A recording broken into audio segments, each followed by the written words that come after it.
Price lord. ಕರ್ತನಲ್ಲಿ ನನ್ನ ಆತ್ಮೀಯ ಸ್ನೇಹಿತರೆ, ಇಂದು ನಾವೆಲ್ಲರೂ ಧ್ಯಾನಿಸುವಂಥ ದೇವರ ವಾಕ್ಯ ಸಂದೇಶ ಕೀರ್ತನೆ 92:12 ವಾಕ್ಯ.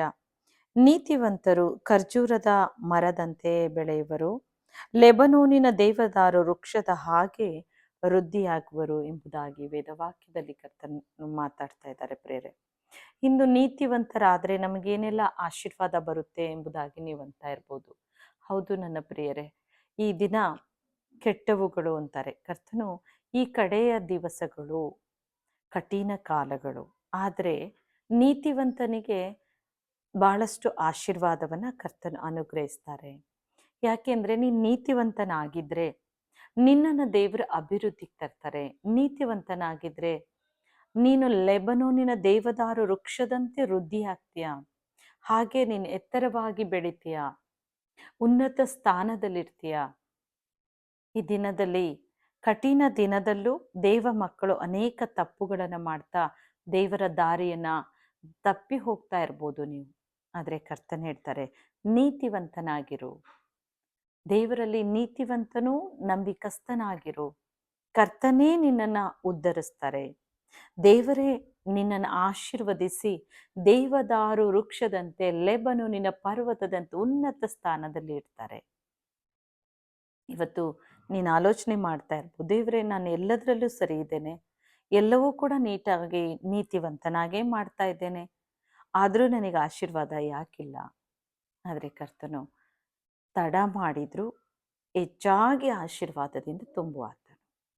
34ನೇ ಕೀರ್ತನೆ 17-18 ವಾಕ್ಯದಲ್ಲಿ ಹೇಳ್ತಾರೆ, ನೀತಿವಂತನಿಗೆ ಸಂಭವಿಸುವ ಕಷ್ಟಗಳು ಅನೇಕವಿದ್ದರೂ ಯೆಹೋವನು ಅವೆಲ್ಲವುಗಳಿಂದ ಆತನನ್ನು ಬಿಡಿಸುತ್ತಾರೆ. ಹೌದು ಪ್ರಿಯರೇ, ನೀತಿವಂತರಾಗಿ ನಾವು ಕಾಣಿಸುವಾಗ ದೇವರು ಒಂದಲ್ಲ ಒಂದು ದಿನ ನಮ್ಮ ನೀತಿವಂತಿಕೆ ನೋಡಿ, ನಾವು ನಡೆಯುವಂಥ ದೇವರ ನಂಬಿಕಸ್ಥ ಮಕ್ಕಳಾಗಿ ನಾವು ನಡೀತಾ ಇರೋದನ್ನು ನೋಡಿ ಕರ್ತನು ಹುಡುಕಿ ಬಂದು ನಮ್ಮನ್ನು ಆಶೀರ್ವದಿಸ್ತಾರೆ. ನೀನು ನೀತಿವಂತಳಾಗಿರು, ನೀತಿವಂತನಾಗಿರು, ನಂಬಿಕಸ್ಥನಾಗಿರು. ಕರ್ತನ ಆಶೀರ್ವಾದ ನಿಮ್ಮ ಮೇಲೆ, ನಿಮ್ಮ ಕುಟುಂಬದ ಮೇಲೆ ಹೇರಳವಾಗಿ ಕರ್ತನ ಸುರಿಸ್ತಾರೆ. ಅನೇಕರು ನಿಮ್ಮನ್ನು ತಪ್ಪಾದ ಮಾರ್ಗಕ್ಕೆ ಎಳಿಬೋದು. ನಿಮ್ಮ ಸ್ನೇಹಿತರಿರ್ಬೋದು, ಕುಟುಂಬದಲ್ಲಿ ಬಂಧು ಬಳಗ ಇರ್ಬೋದು, ದೇವರ ದಾರಿಯಿಂದ ಅಗಲಿ ನೀವು ಹೋಗುವಂತೆ ನಿಮ್ಮನ್ನು ಪ್ರೇರೇಪಿಸ್ಬೋದು.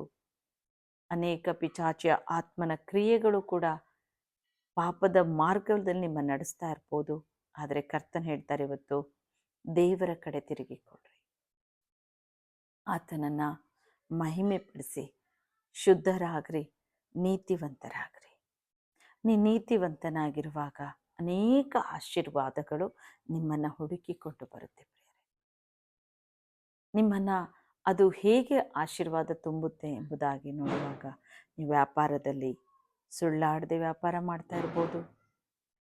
ಇನ್ನೊಂದು ಕಡೆ ಕುಟುಂಬ ಜೀವಿತದಲ್ಲೂ ನೀವು ಕೆಲಸ ಕಾರ್ಯದಲ್ಲಿ ಹೋಗುವಾಗ ಬರುವಾಗಲೂ ಪ್ರಾರ್ಥನೆ ಜೀವಿತದಿಂದ ನೀವು ಆ ಕೆಲಸದಲ್ಲಿ ನಿರತರಾಗಿರ್ಬೋದು.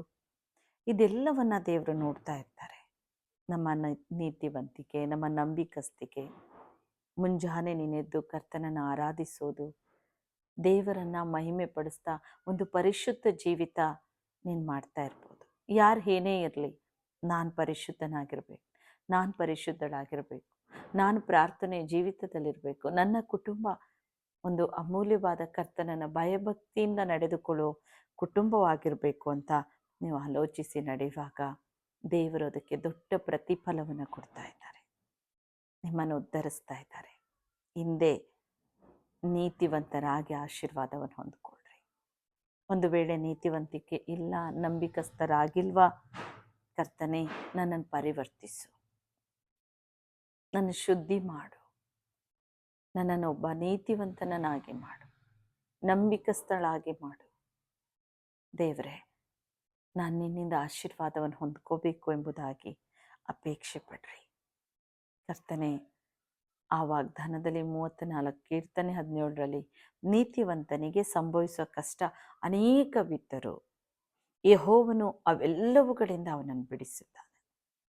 ಅನೇಕ ಕಷ್ಟ ಸಂಕಷ್ಟಗಳು ನುಗ್ಗಿ ಬರ್ಬೋದು, ಆದರೆ ಏಸಪ್ಪ ಅದನ್ನು ಈ ದಿನ ನಿಮಗೆ ಬಿಡುಗಡೆ ಕೊಡ್ತಾ ಇದ್ದಾರೆ. ನೀವು ನೀತಿವಂತರಾಗ್ತಾ ಇದ್ದಂಗೆ ಆಶೀರ್ವಾದ ನಿಮ್ಮನ್ನು ಹುಡುಕಿಕೊಂಡು ಬರುತ್ತೆ. ನಾವು ಪ್ರಾರ್ಥನೆಯಲ್ಲಿ ಬೇಡ್ಕೊಳ್ಳೋಣ.